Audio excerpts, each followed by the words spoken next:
Welcome back to the Everyday Joy podcast. I'm your host, Ash Owen, and I am so excited to dive into yet another reflection in today's episode. Now, something that has been on my mind for the last week has been, how do we find moments of joy? How do we find moments of God's goodness in the everyday? Now, that's what this podcast is all about. It's all about seeing, where is God in the day? Where is the joy in the day? But why don't you reflect? Take a moment, think to yourself, what is God doing in the mundane things that is full of His goodness and full of His joy? Because when we focus on those things, the day looks completely different. Take a second to think about it. Before we get into the scripture, before we get into the discussion, why don't we set our thoughts on praise and goodness? Today, MJ and I are going to continue to talk about some of my favorite moments from the past 200 episodes. We're looking all the way back at episode 99. We discussed the verse, Proverbs 16, verse 32, where it says it's better to be patient than powerful. It's better to win control over yourself than whole cities. In this chat, Joy and Jen chat about small habits with big changes. We talk about the importance of self-control and how making those little decisions have a big impact. Check out a moment from their chat. My first impression of this verse is, think about someone who conquers an entire city. Like if you think of like a king in the olden days, or today like a politician who's like, yes, I look after this whole area. This verse is saying, it's more important that this person can govern their own emotions and govern themselves more so than having the power over so many people.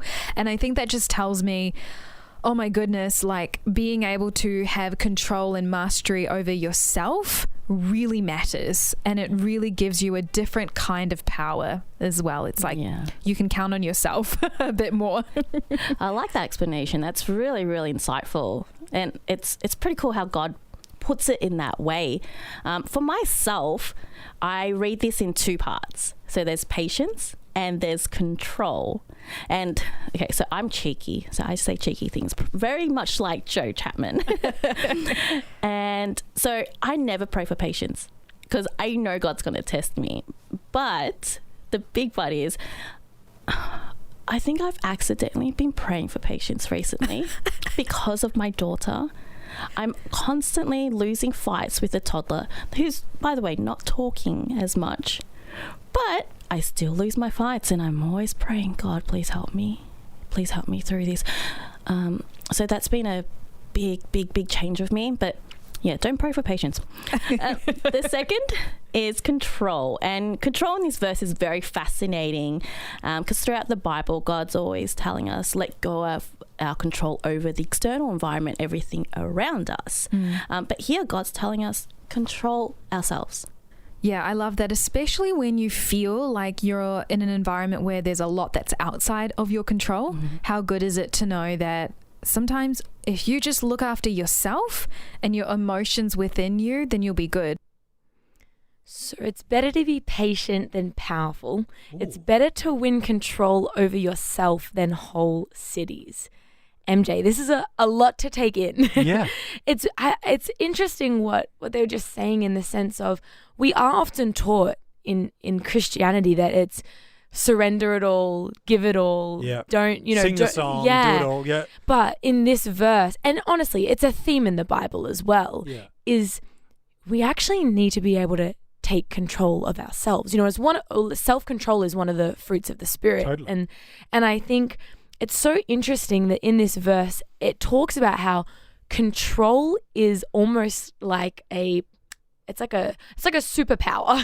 It's like this idea that if you can control your heart, control your spirit, if you can take control over literally anything, your mind, your heart, you actually have an authority over your life.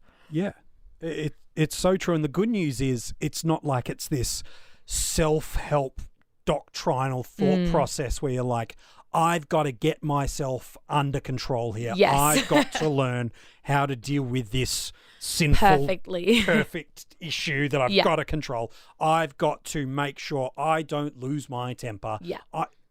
That's the opposite of the good news of who Jesus is. Oh. It's not you were saved by grace through Jesus, but now that you're saved, you got to work this thing out. You've got to deal with your junk, and I've saved you now. It's all on you. Yeah. The great news of the message of what it means to follow Christ is God goes, I'm calling you to follow me, but I'm not asking you to do it on your own. Yeah. I'm not asking it to figure it out on your own. I'm giving you my spirit. And as you lean into more of who I am and you invite me more and more into your life, this saving grace of God, this transformation power of God continues on, where you said that moment, it was like, I feel like I've surrendered everything. And then God goes, well, you have, to the best of your knowledge so far, but I'm keep working on you. There's going to be more things. God goes, yeah, there's more of the anger that we want to work through. There's more patience we want to draw out.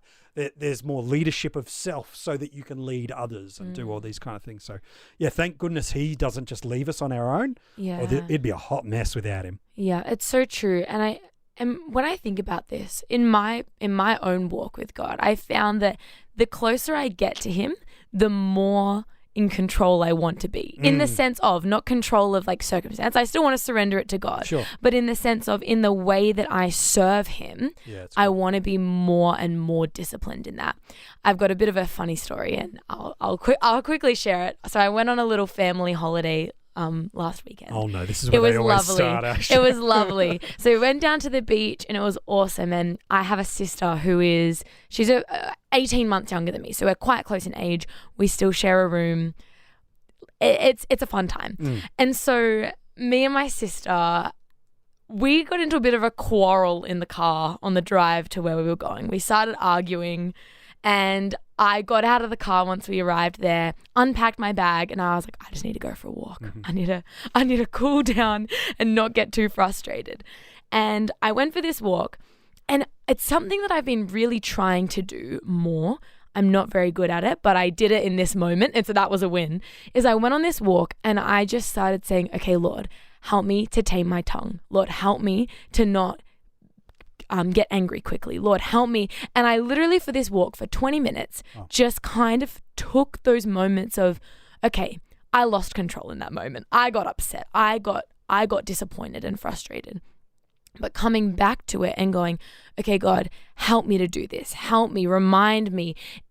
And I think, and they talk about it in the episode. If you go back and listen to the episode with Jen and Joy, they talk about how often these moments of like being able to be in control, but it's not even just being in control. It's letting the truth, and like what you said, MJ, of God's goodness and faithfulness and what he has for you. It's actually reminding yourself of those things is what allows you to be in control, which is ultimately just letting God just be in control of that circumstance. Yeah, it's so true, but it's really hard to do. It's hard. It's that kind of thing. And I love, as we're looking back through some of these episodes of last week and again this week, there's this sub theme and thread that unintentionally, I think, is popping out here, where it's this great gap between the believer wants something. They want the goodness of God, the fullness of God. They genuinely want God to be all on every part of their life. And then God just goes, awesome. Let's see this lived out now. It's so true. Let's just not just say it, sing it, pray it, read it, do those things. Don't negate those things. But God going, now when it comes to living it out, and that's where it's like, oh man, now I need your spirit to help me with this thing. To It's go, God, so can true. help me not to lose anger with my sister or with my friend or that person that wronged me. And it's like, God's like, yeah, cool. But when that moment hits, like, God, this is so hard. Yeah. And that's where it's like, cool. And that's this great opportunity for a relationship, for intimacy. And what it sounds like you had in that moment too, great conversation to come back to God and ask his strength to support you and move you through it. Yeah.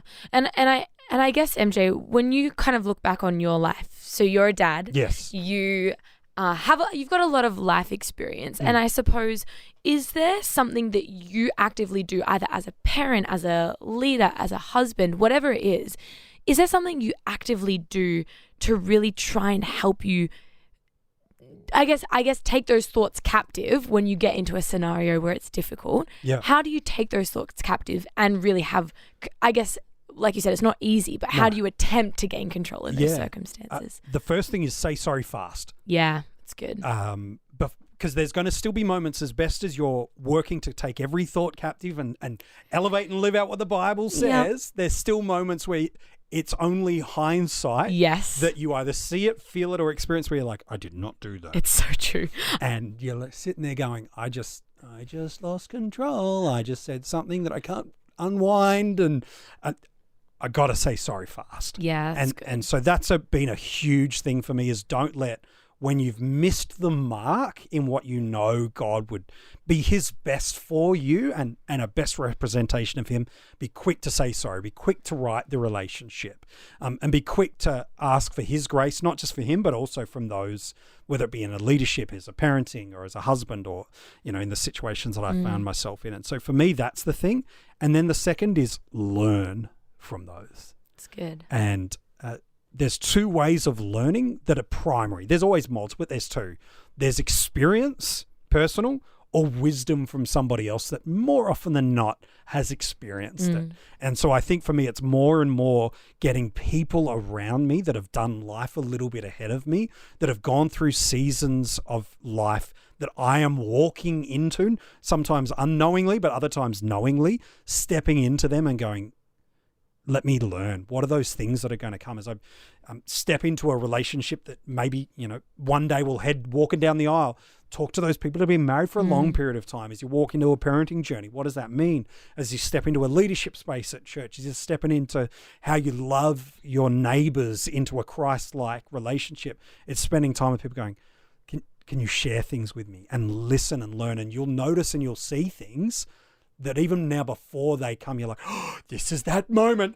Oh, that means this could come. And learning from that. So learning from others with wisdom and then saying sorry quick has helped me a lot. Yeah, that's amazing.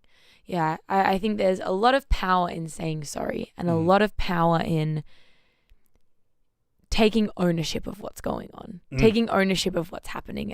And we mentioned it briefly before when we were chatting, but we were saying that taking control of your actions is actually not always just about you, it's about the people around you. We were saying that as a parent, when you take control of your actions, it impacts your kids. Totally. When you take control as a partner, as a husband or as a wife, you take control over how you're impacting that relationship. And I think, MJ, just as we wrap today up and as we reflect on what was being said earlier, is there just one sort of final thought as to how we can just boldly, I guess, every day take control over those circumstances? Maybe not in the big picture, but maybe so we were kind of talking about the post and what happens once we lose control. Yeah, the Britney moment of oops, I did it again kind of thing. Yeah. Literally. Yeah. But I guess in the is there one thing that you could just, I guess, narrow in on that's been helpful for you? Yeah. I had a mentor friend of me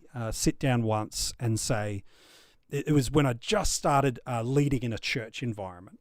And he's like, MJ, do you realize when you walk into this church dynamic, because you've got a title attached to your name, people will ascribe a sense of value to you that's honoring, but maybe a little too overvaluing who you are and devaluing of others. And he's like, when you walk into this environment, do you recognize there's a greater level of responsibility on you that God holds on you, but how they view you? I'm like, yeah. And he's like, great. Do you feel like you do that every time you walk into church or a small group or a youth ministry elite? I'm like, I feel so. And he goes, great.